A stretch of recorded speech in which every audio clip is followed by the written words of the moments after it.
श्रीगणेशाय नमः। श्रीलक्ष्मी कवचं विनियोगः। ॐ अस्य श्री लक्ष्मी कवच स्तोत्रस्य श्री ईश्वरो देवता अनुष्टुप् छन्दः श्रीलक्ष्मी प्रीत्यर्थे पाठे विनियोगः।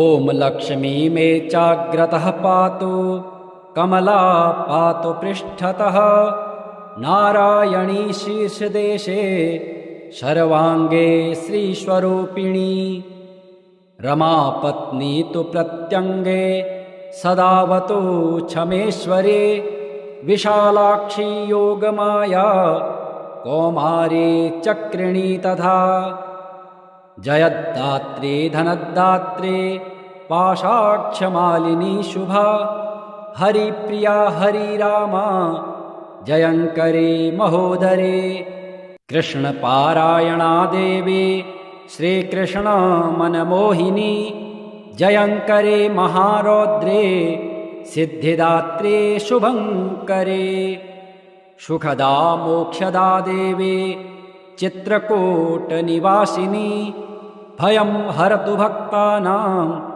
भवबन्धं विमुच्यतु। कवचं तन्महापुण्यं यः पठेत् भक्तिसंयुतः त्रिसन्ध्यमेकसन्ध्यं वा मुच्यते सर्वसङ्कटात्। एतत् कवचस्य पठनं धनपुत्रविवर्धनं भीतिर्विनाशनं चैव त्रिषु लोकेषु कीर्तितम्। भूर्जपत्रे समालिख्य रोचना कुङ्कुमेन तु धारणाद्गलदेशे च सर्वसिद्धिर्भविष्यति। पुत्रो लभते पुत्र धनार्थे लभते धनं मोक्षार्थी मोक्षमाप्नोति कवचस्य प्रसादतः। गर्भिणी लभते पुत्रं वन्ध्या च गर्भिणी भवेत् धारयेद्यपि कण्ठे च अथवा वामबाहुके। यः पठेन्नियतं भक्त्या स एव विष्णुवद्भवेत् मृत्युव्याधे भयं तस्य नास्ति किञ्चिन्महीतले। पठेद्वा पाठयेद्वापि शृणुयाच्छावयेद्यते सर्वपापविमुक्तस्तु लभते परमां गतिम्। सङ्कटे विपदे घोरे तथा च गहने वने राजद्वारे च नौकायां तथा च रणमध्यतः पठनाद्धारणाद्दस्य जयमाप्नोति निश्चितम्। अपुत्रा च तथा वन्ध्या त्रिपक्षं शृणुयाद्यते सुपुत्रं लभते सा तु दीर्घयुष्कं यशस्विनं शृणुयाद्यः शुद्धबुद्ध्यात् द्वैमासो विप्रवक्त्रतः।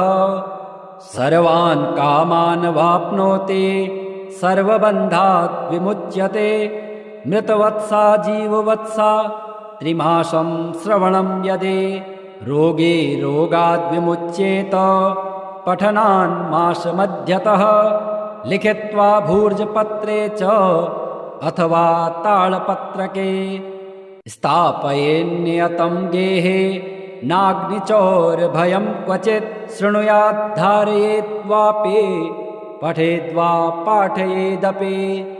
यः पुमान् सततं तस्मिन् प्रसन्नः सर्वदेवतः बहूनां किमिहोक्तेन सर्वजीवेश्वरेश्वरी। आद्याशक्तिर्महालक्ष्मीर्भक्तानुग्रहकारिणी धारके पाठके चैव निश्चला निवसेत् ध्रुवम्। ब्राह्मीं च वैष्णवीं भद्रां षड्भुजां च चतुर्मुखां त्रिनेत्रां च त्रिशूलां च पद्मचक्रगदाधरां पीताम्बरधरां देवीं नानालङ्कारभूषितां तेजः पुञ्जधरां श्रेष्ठां ध्यायेत् बालकुमारिकाम्। ओङ्कारलक्ष्मीरूपेण विष्णोर्हृदयमव्ययं विष्णुमानन्दमध्यस्थं ह्रीङ्कारबीजरूपिणी। ॐ क्लीं अमृतानन्द भद्रे सद्य आनन्ददायिनी। ॐ श्रीं दैत्यभक्षरदां शक्तिमालिनी शत्रुमर्दिनी। तेजः प्रकाशिनी देवी वरदा शुभकारिणी। ब्राह्मी च वैष्णवी भद्रा कालिका रक्तशाम्भवी। आकार ब्रह्मरूपेण ओङ्कारं विष्णुमव्ययं सिद्धिलक्ष्मी परालक्ष्मी लक्षलक्ष्मी नमोऽस्तु ते। सूर्यकोटिप्रतीकाशं चन्द्रकोटि समप्रभं तन्मध्ये निकरे सूक्ष्मं ब्रह्मरूपविवस्थितम्। ओङ्कार परमानन्दं क्रियते सुखसम्पदा सर्वमङ्गलमाङ्गल्ये शिवे सर्वार्थसाधिके। प्रथमे त्र्यम्बका गौरी द्वितीये वैष्णवे तथा तृतीये कमला प्रोक्ता चतुर्थे सुरसुन्दरी पञ्चमे विष्णुपत्नी च षष्ठे च वैष्णवे तथा सप्तमे च वरारोहा अष्टमे वरदायिनी नवमे खड्गत्रिशूला दशमे देवदेवता एकादशे सिद्धिलक्ष्मीर्द्वादशे ललितात्मिका।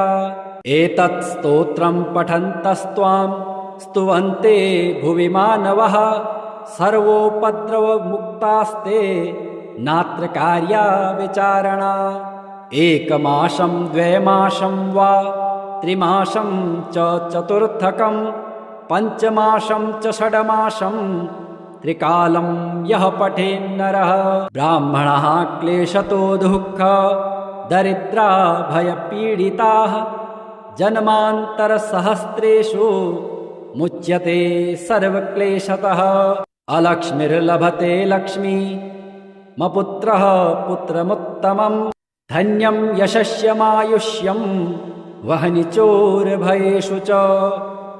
शाकिनी भूतवेताल सर्वव्याधे निपातके राजद्वारे महाघोरे संग्रामे रिपुसङ्कटे सभास्थाने शमशाने च कारागेहारिबन्धने अशेषभयसम्प्राप्तौ सिद्धिलक्ष्मीं जपेन्नरः। ईश्वरेण कृतं स्तोत्रं प्राणिनां हितकारणं स्तुवन्ते ब्राह्मणा नित्यं दारिद्र्यं न च वर्धते। या श्रीः पद्मवने कदम्बशिखरे राजगृहे कुञ्जरे श्वेते चाश्वयुते वृषे च युगले यज्ञे च यूपस्थिते शङ्खे देवकुले नरेन्द्रभवनी गङ्गातटे गोकुले सा श्रीस्तिष्ठतु सर्वदा मम गृहे भूयात् सदा निश्चला। ॐ लक्ष्मी मे चाग्रतः पातु कमला पातु पृष्ठतः नारायणी शीर्षदेशे सर्वाङ्गे श्रीस्वरूपिणी रमापत्नी तु प्रत्यङ्गे सदावतु क्षमेश्वरी विशालाक्षी योगमाया कौमारी चक्रिणी तथा जयद्दात्री धनदात्री पाशाक्षमालिनी शुभा हरिप्रिया हरिरामा जयङ्करी महोदरी कृष्णपारायणा देवी श्रीकृष्ण मनमोहिनी जयङ्करे महारौद्रे सिद्धिदात्रे शुभङ्करे सुखदा मोक्षदा देवी चित्रकूटनिवासिनी भयं हरतु भक्तानां भवबन्धं विमुच्यतु कवचं तन्महापुण्यं यः पठेत् भक्तिसंयुतः त्रिसन्ध्यमेकसन्ध्यं वा मुच्यते सर्वसङ्कटात्। एतत् कवचस्य पठनं धनपुत्रविवर्धनं भीतिर्विनाशनं चैव त्रिषु लोकेषु कीर्तिताम्। भूर्जपत्रे समालिख्य रोचना कुङ्कुमेन तु धारणाद्गलदेशे च सर्वसिद्धिर्भविष्यति। पुत्रो लभते पुत्र धनार्थे लभते धनं मोक्षार्थी मोक्षमाप्नोति कवचस्य प्रसादतः। गर्भिणी लभते पुत्रं वन्ध्या च गर्भिणी भवेत् धारयेद्यपि कण्ठे च अथवा वामबाहुके। यः पठेन्नियतं भक्त्या स एव विष्णुवद्भवेत् मृत्युव्याधे भयं तस्य नास्ति किञ्चिन्महीतले। पठेद्वा पाठयेद्वापि शृणुयाच्छावयेद्यदि सर्वपापविमुक्तस्तु लभते परमां गतिम्। सङ्कटे विपदे घोरे तथा च गहने वने राजद्वारे च नौकायां तथा च रणमध्यतः पठनाद्धारणाद्दस्य जयमाप्नोति निश्चितम्। अपुत्रा च तथा वन्ध्या त्रिपक्षं शृणुयाद्यदि सुपुत्रं लभते सा तु दीर्घयुष्कं यशस्विनं शृणुयाद्यः शुद्धबुद्ध्यात् द्वैमासो विप्रवक्त्रतः। सर्वान् कामान् वाप्नोति सर्वबन्धात् विमुच्यते मृतवत्सा जीववत्सा त्रिमासं श्रवणं यदि रोगे रोगाद् विमुच्येत पठनान् मासमध्यतः लिखित्वा भूर्जपत्रे च अथवा तालपत्रके स्थापयेन्नियतं गेहे नाग्निचौरभयं क्वचित् शृणुयाद्धारयेद्वापि पठेद्वा पाठयेदपि। यः पुमान् सततं तस्मिन् प्रसन्नः सर्वदेवतः बहूनां किमिहोक्तेन सर्वजीवेश्वरेश्वरी। आद्या शक्तिर्महालक्ष्मीर्भक्तानुग्रहकारिणी धारके पाठके चैव निश्चला निवसेत् ध्रुवम्। ब्राह्मीं च वैष्णवीं भद्रां षड्भुजां च चतुर्मुखां त्रिनेत्रां च त्रिशूलां च पद्मचक्रगदाधरां पीताम्बरधरां देवीं नानालङ्कारभूषितां तेजः पुञ्जधरां श्रेष्ठां ध्यायेत् बालकुमारिकाम्। ओङ्कारलक्ष्मीरूपेण विष्णोर्हृदयमव्ययं विष्णुमानन्दमध्यस्थं ह्रीङ्कारबीजरूपिणी। ॐ क्लीं अमृतानन्द भद्रे सद्य आनन्ददायिनी। ॐ श्रीं दैत्यभक्षरदां शक्तिमालिनी शत्रुमर्दिनी।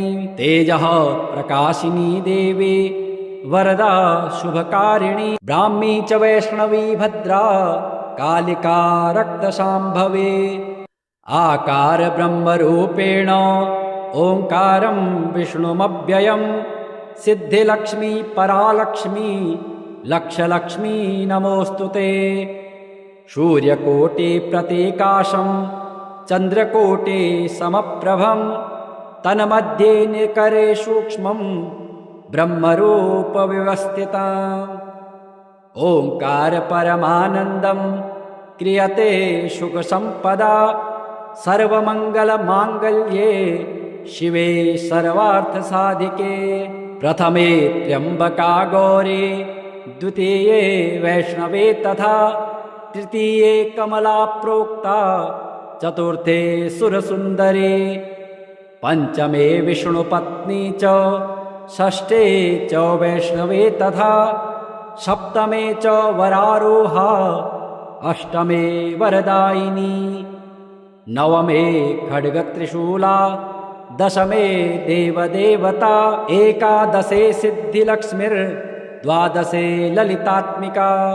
एतत् स्तोत्रं पठन्तस्त्वां स्तुवन्ते भुवि मानवः सर्वोपद्रवमुक्तास्ते नात्र कार्या विचारणा। एकमासं द्वैमासं वा त्रिमासं च चतुर्थकं पञ्चमासं च षड्मासं त्रिकालं यः पठेन्नरः ब्राह्मणः क्लेशतो दुःख दरिद्रा भयपीडिताः जन्मान्तरसहस्रेषु मुच्यते सर्वक्लेशतः। अलक्ष्मीर्लभते लक्ष्मी मपुत्रः पुत्रमुत्तमं धन्यं यशस्यमायुष्यं वह्नि चोरभयेषु च। शाकिनी भूतवेताल सर्वव्याधे निपातके राजद्वारे महाघोरे संग्रामे रिपुसंकटे सभास्थाने शमशाने च कारागेहारिबन्धने अशेष भय संप्राप्तौ सिद्धिलक्ष्मीं जपे नरः। ईश्वरेण कृतं स्तोत्रं प्राणिनां हितकारणं स्तुवन्ते ब्राह्मणा नित्यं दारिद्र्यं न च वर्धते। या श्रीः पद्मवने कदम्बशिखरे राजगृहे कुञ्जरे श्वेते चाश्वयुते वृषे च युगले यज्ञे च यूपस्थिते शङ्खे देवकुले नरेन्द्रभवनी गङ्गातटे गोकुले सा श्रीस्तिष्ठतु सर्वदा मम गृहे भूयात् सदा निश्चला। ॐ लक्ष्मी मे चाग्रतः पातु कमला पातु पृष्ठतः नारायणी शीर्षदेशे सर्वाङ्गे श्रीस्वरूपिणी रमापत्नी तु प्रत्यङ्गे सदावतु क्षमेश्वरे विशालाक्षी योगमाया कौमारी चक्रिणी तथा जयद्दात्री धनदात्री पाशाक्षमालिनी शुभा हरिप्रिया हरिरामा जयङ्करी महोदरे। कृष्णपारायणा देवी श्रीकृष्ण मनमोहिनी जयङ्करे महारौद्रे सिद्धिदात्रे शुभङ्करे। सुखदा मोक्षदा देवी चित्रकूटनिवासिनी भयं हरतु भक्तानां भवबन्धं विमुच्यतु। कवचं तन्महापुण्यं यः पठेत् भक्तिसंयुतः त्रिसन्ध्यमेकसन्ध्यं वा मुच्यते सर्वसङ्कटात्। एतत् कवचस्य पठनं धनपुत्रविवर्धनं भीतिर्विनाशनं चैव त्रिषु लोकेषु कीर्तितम्। भूर्जपत्रे समालिख्य रोचना कुङ्कुमेन तु धारणाद्गलदेशे च सर्वसिद्धिर्भविष्यति। पुत्रो लभते पुत्र धनार्थे लभते धनं मोक्षार्थी मोक्षमाप्नोति कवचस्य प्रसादतः। गर्भिणी लभते पुत्रं वन्ध्या च गर्भिणी भवेत् धारयेद्यपि कण्ठे च अथवा वामबाहुके। यः पठेन्नियतं भक्त्या स एव विष्णुवद्भवेत् मृत्युव्याधे भयं तस्य नास्ति किञ्चिन्महीतले। पठेद्वा पाठयेद्वापि शृणुयाच्छावयेध्यते सर्वपापविमुक्तस्तु लभते परमां गतिम्। सङ्कटे विपदे घोरे तथा च गहने वने राजद्वारे च नौकायां तथा च रणमध्यतः पठनाद्धारणाद्दस्य जयमाप्नोति निश्चितम्। अपुत्रा च तथा वन्ध्या त्रिपक्षं शृणुयाध्यते। सुपुत्रं लभते सा तु दीर्घयुष्कं यशस्विनं शृणुयाद्यः शुद्धबुद्ध्यात् द्वैमासो विप्रवक्त्रतः। सर्वान् कामान् वाप्नोति सर्वबन्धात् विमुच्यते। मृतवत्सा जीववत्सा त्रिमासं श्रवणं यदि रोगे रोगाद् विमुच्येत पठनान् मासमध्यतः लिखित्वा भूर्जपत्रे च अथवा तालपत्रके स्थापयेन्नियतं गेहे नाग्निचौरभयं क्वचित् शृणुयाद्धारयेद्वापि पठेद्वा पाठयेदपि यः पुमान् सततं तस्मिन् प्रसन्नः सर्वदेवतः बहूनां किमिहोक्तेन सर्वजीवेश्वरेश्वरी आद्या शक्तिर्महालक्ष्मीर्भक्तानुग्रहकारिणी धारके पाठके चैव निश्चला निवसेत् ध्रुवम् ब्राह्मीं च वैष्णवीं भद्रां षड्भुजां च चतुर्मुखां त्रिनेत्रां च त्रिशूलां च पद्मचक्रगदाधरां पीताम्बरधरां देवीं नानालङ्कारभूषितां तेजः पुञ्जधरां श्रेष्ठां ध्यायेत् बालकुमारिकाम् ओङ्कारलक्ष्मीरूपेण विष्णोर्हृदयमव्ययं विष्णुमानन्दमध्यस्थं ह्रीङ्कारबीजरूपिणी ॐ क्लीं अमृतानन्द भद्रे सद्य आनन्ददायिनी ॐ श्रीं दैत्यभक्षरदां शक्तिमालिनी शत्रुमर्दिनी तेजः प्रकाशिनी देवी वरदा शुभकारिणी ब्राह्मी च वैष्णवी भद्रा कालिका रक्तशाम्भवी आकार ब्रह्मरूपेण ओङ्कारं विष्णुमव्ययं सिद्धिलक्ष्मी परालक्ष्मी लक्षलक्ष्मी नमोऽस्तु ते सूर्यकोटिप्रतीकाशं चन्द्रकोटि समप्रभं तन्मध्ये निकरे सूक्ष्मं ब्रह्मरूपविवस्थितम् ओङ्कार परमानन्दं क्रियते सुखसम्पदा सर्वमङ्गलमाङ्गल्ये शिवे सर्वार्थसाधिके प्रथमे त्र्यम्बका गौरी द्वितीये वैष्णवे तथा तृतीये कमला प्रोक्ता चतुर्थे सुरसुन्दरी पञ्चमे विष्णुपत्नी च षष्ठे च वैष्णवे तथा सप्तमे च वरारोहा अष्टमे वरदायिनी नवमे खड्गत्रिशूला दशमे देवदेवता एकादशे सिद्धिलक्ष्मीर्द्वादशे ललितात्मिका एतत् स्तोत्रं पठन्तस्त्वां स्तुवन्ते भुवि मानवः सर्वोपद्रवमुक्तास्ते नात्र कार्या विचारणा एकमासं द्वैमासं वा त्रिमासं च चतुर्थकं पञ्चमासं च षड्मासं त्रिकालं यः पठेन्नरः ब्राह्मणः क्लेशतो दुःख दरिद्रा भयपीडिताः जन्मान्तरसहस्रेषु मुच्यते सर्वक्लेशतः अलक्ष्मीर्लभते लक्ष्मी मपुत्रः पुत्रमुत्तमं धन्यं यशस्यमायुष्यं वहनि चोरभयेषु च शाकिनी भूतवेताल सर्वव्याधे निपातके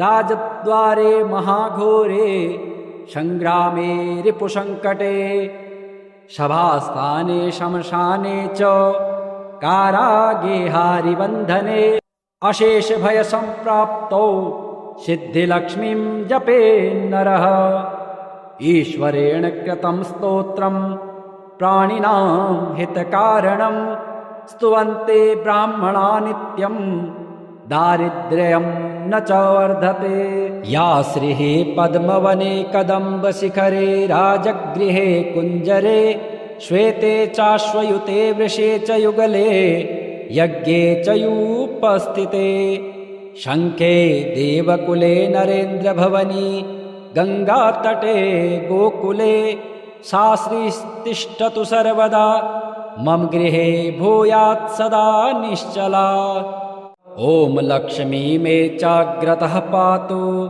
कमला पातु पृष्ठतः नारायणी शीर्षदेशे शर्वाङ्गे श्रीस्वरूपिणी रमापत्नी तु प्रत्यङ्गे सदावतु क्षमेश्वरे विशालाक्षी योगमाया कौमारी चक्रिणी तथा जयद्दात्री धनदात्री पाशाक्षमालिनी शुभा हरिप्रिया हरिरामा जयङ्करी महोदरे कृष्णपारायणा देवी श्रीकृष्ण मनमोहिनी जयङ्करे महारौद्रे सिद्धिदात्रे शुभङ्करे सुखदा मोक्षदा देवी चित्रकूटनिवासिनी भयं हरतु भक्तानां भवबन्धं विमुच्यतु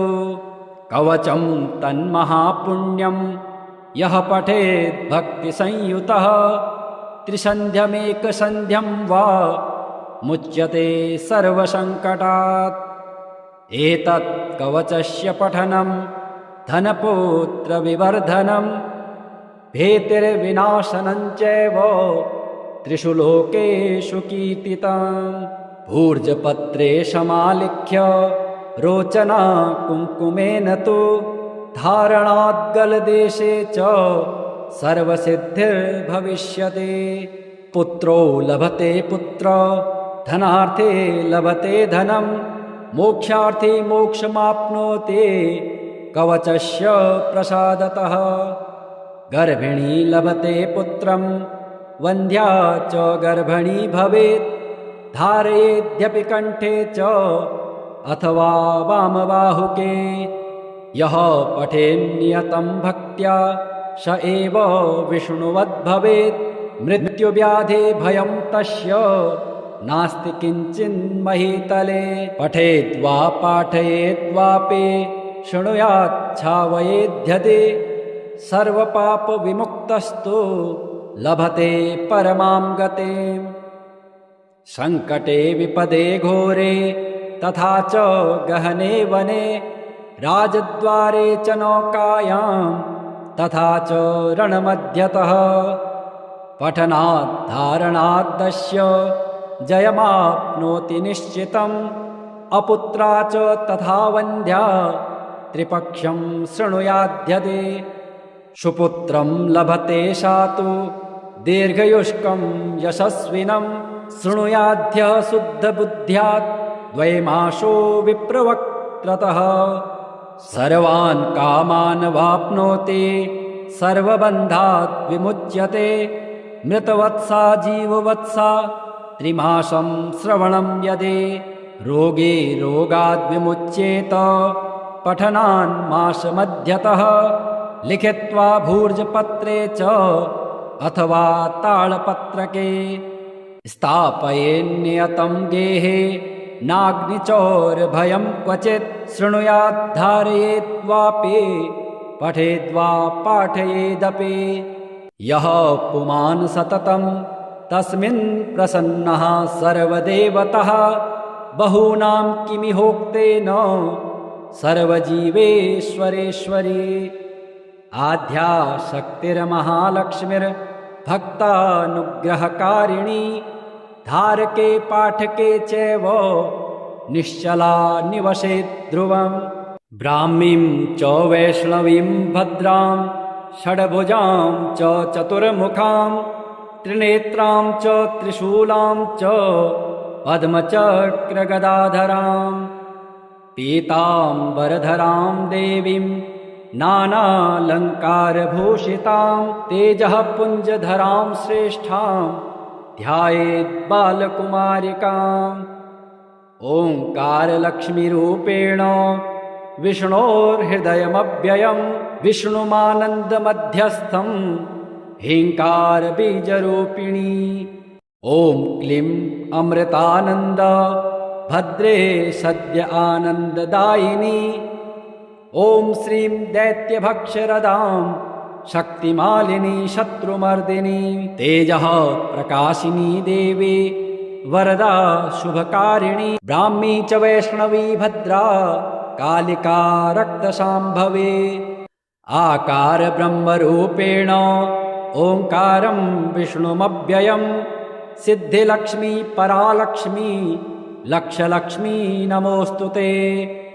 सूर्यकोटिप्रतीकाशं चन्द्रकोटि समप्रभं तन्मध्ये निकरे सूक्ष्मं ब्रह्मरूपविवस्थितम्।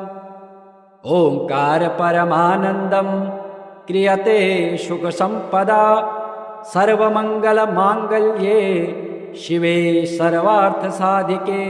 प्रथमे त्र्यम्बका गौरी द्वितीये वैष्णवे तथा तृतीये कमला प्रोक्ता चतुर्थे सुरसुन्दरी पञ्चमे विष्णुपत्नी च षष्ठे च वैष्णवे तथा सप्तमे च वरारोहा अष्टमे वरदायिनी नवमे खड्गत्रिशूला दशमे देवदेवता एकादशे सिद्धिलक्ष्मीर्द्वादशे ललितात्मिका। एतत् स्तोत्रं पठन्तस्त्वां स्तुवन्ते भुवि मानवः सर्वोपद्रवमुक्तास्ते नात्र कार्या विचारणा। एकमासं द्वैमासं वा त्रिमासं च चतुर्थकं पञ्चमासं च षड्मासं त्रिकालं यः पठेन्नरः ब्राह्मणः क्लेशतो दुःख दरिद्रा भयपीडिताः जन्मान्तरसहस्रेषु मुच्यते सर्वक्लेशतः। अलक्ष्मीर्लभते लक्ष्मी मपुत्रः पुत्रमुत्तमं धन्यं यशस्यमायुष्यं वह्निचोरभयेषु च। शाकिनी भूतवेताल सर्वव्याधे निपातके राजद्वारे महाघोरे संग्रामे रिपुसङ्कटे सभास्थाने शमशाने च कारागे हारिबन्धने अशेषभयसम्प्राप्तौ सिद्धिलक्ष्मीं जपेन्नरः। ईश्वरेण कृतं स्तोत्रं प्राणिनां हितकारणं स्तुवन्ते ब्राह्मणा नित्यं दारिद्र्यं न च वर्धते। या श्रीः पद्मवने कदम्बशिखरे राजगृहे कुञ्जरे श्वेते चाश्वयुते वृषे च युगले यज्ञे च यूपस्थिते शङ्खे देवकुले नरेन्द्रभवनी गङ्गातटे गोकुले सा श्रीस्तिष्ठतु सर्वदा मम गृहे भूयात् सदा निश्चला।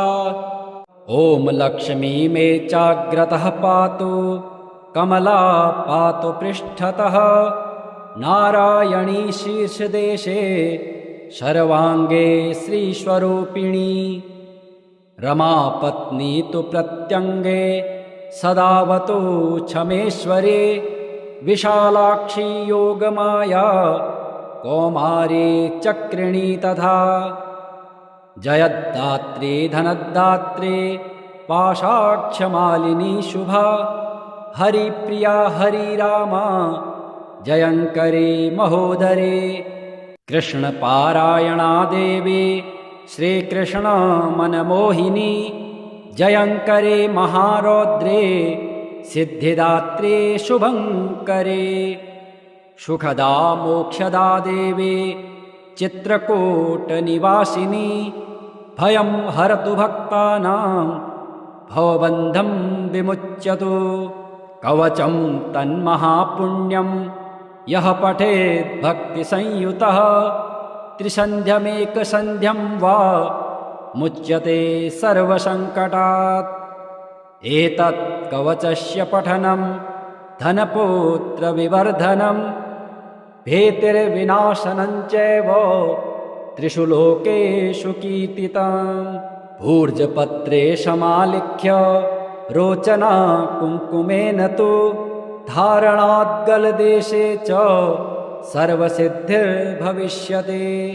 पुत्रो लभते पुत्र धनार्थे लभते धनं मोक्षार्थी मोक्षमाप्नोति कवचस्य प्रसादतः। गर्भिणी लभते पुत्रं वन्ध्या च गर्भिणी भवेत् धारयेद्यपि कण्ठे च अथवा वामबाहुके। यः पठेन्नियतं भक्त्या स एव विष्णुवद्भवेत्। मृत्युव्याधे भयं तस्य नास्ति किञ्चिन्महीतले। पठेद्वा पाठयेद्वापि शृणुयाच्छावयेध्यते। सर्वपापविमुक्तस्तु लभते परमां गतिम्। सङ्कटे विपदे घोरे तथा च गहने वने। राजद्वारे च नौकायां तथा च रणमध्यतः। पठनाद्धारणाद्दस्य जयमाप्नोति निश्चितम्। अपुत्रा च तथा वन्ध्या त्रिपक्षं शृणुयाध्यते। सुपुत्रं लभते सा तु दीर्घयुष्कं यशस्विनं। शृणुयाद्यः शुद्धबुद्ध्यात् द्वैमासो विप्रवक्त्रतः। सर्वान् कामान् वाप्नोति सर्वबन्धात् विमुच्यते।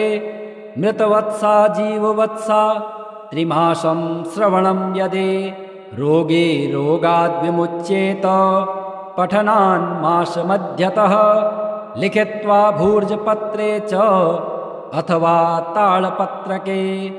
स्थापयेन्नियतं गेहे नाग्निचौरभयं क्वचित्। शृणुयाद्धारयेद्वापि पठेद्वा पाठयेदपि। यः पुमान् सततं तस्मिन् प्रसन्नः सर्वदेवतः। बहूनां किमिहोक्तेन सर्वजीवेश्वरेश्वरी। आद्या शक्तिर्महालक्ष्मीर्भक्तानुग्रहकारिणी। धारके पाठके चैव निश्चला निवसेत् ध्रुवम्। ब्राह्मीं च वैष्णवीं भद्रां षड्भुजां च चतुर्मुखां। त्रिनेत्रां च त्रिशूलां च पद्मचक्रगदाधरां। पीताम्बरधरां देवीं नानालङ्कारभूषितां। तेजः पुञ्जधरां श्रेष्ठां ध्यायेत् बालकुमारिकाम्। ओङ्कारलक्ष्मीरूपेण विष्णोर्हृदयमव्ययम्। विष्णुमानन्दमध्यस्थं ह्रीङ्कारबीजरूपिणी। ॐ क्लीं अमृतानन्द भद्रे सद्य आनन्ददायिनी। ॐ श्रीं दैत्यभक्षरदां शक्तिमालिनी शत्रुमर्दिनी। तेजः प्रकाशिनी देवी वरदा शुभकारिणी। ब्राह्मी च वैष्णवी भद्रा कालिका रक्तशाम्भवी। आकार ब्रह्मरूपेण ओङ्कारं विष्णुमव्ययम्। सिद्धिलक्ष्मी परालक्ष्मी लक्षलक्ष्मी नमोऽस्तु ते। सूर्यकोटिप्रतीकाशं चन्द्रकोटिसमप्रभं। तन्मध्ये निकरे सूक्ष्मं ब्रह्मरूपविवस्थितम्। ओङ्कार परमानन्दं क्रियते सुखसम्पदा। सर्वमङ्गलमाङ्गल्ये शिवे सर्वार्थसाधिके। प्रथमे त्र्यम्बका गौरी द्वितीये वैष्णवे तथा। तृतीये कमला प्रोक्ता चतुर्थे सुरसुन्दरी। पंचमे विष्णुपत्नी च षष्ठे च वैष्णवे तथा। सप्तमे च वरारोहा अष्टमे वरदायिनी। नवमे खड्गत्रिशूला दशमे देवदेवता। एकादशे सिद्धिलक्ष्मीर्द्वादशे ललितात्मिका। एतत् स्तोत्रं पठन्तस्त्वां स्तुवन्ते भुवि मानवः। सर्वोपद्रवमुक्तास्ते नात्र कार्या विचारणा। एकमासं द्वैमासं वा त्रिमासं च चतुर्थकं। पञ्चमासं च षड्मासं त्रिकालं यः पठेन्नरः। ब्राह्मणः क्लेशतो दुःख दरिद्रा भयपीडिताः। जन्मान्तरसहस्रेषु मुच्यते सर्वक्लेशतः। अलक्ष्मीर्लभते लक्ष्मी मपुत्रः पुत्रमुत्तमम्। धन्यं यशस्यमायुष्यं वह्निचोरभयेषु च शाकिनी भूतवेताल सर्वव्याधे निपातके राजद्वारे महाघोरे संग्रामे रिपुसंकटे सभास्थाने शमशाने च कारागेहारिबन्धने अशेष भय संप्राप्तौ सिद्धिलक्ष्मीं जपे नरः ईश्वरेण कृतं स्तोत्रं प्राणिनां हितकारणं स्तुवन्ते ब्राह्मणा नित्यं दारिद्र्यं न च वर्धते। या श्रीः पद्मवने कदम्बशिखरे राजगृहे कुञ्जरे श्वेते चाश्वयुते वृषे च युगले यज्ञे च यूपस्थिते शङ्खे देवकुले नरेन्द्रभवनी गङ्गातटे गोकुले सा श्रीस्तिष्ठतु सर्वदा मम गृहे भूयात् सदा निश्चला।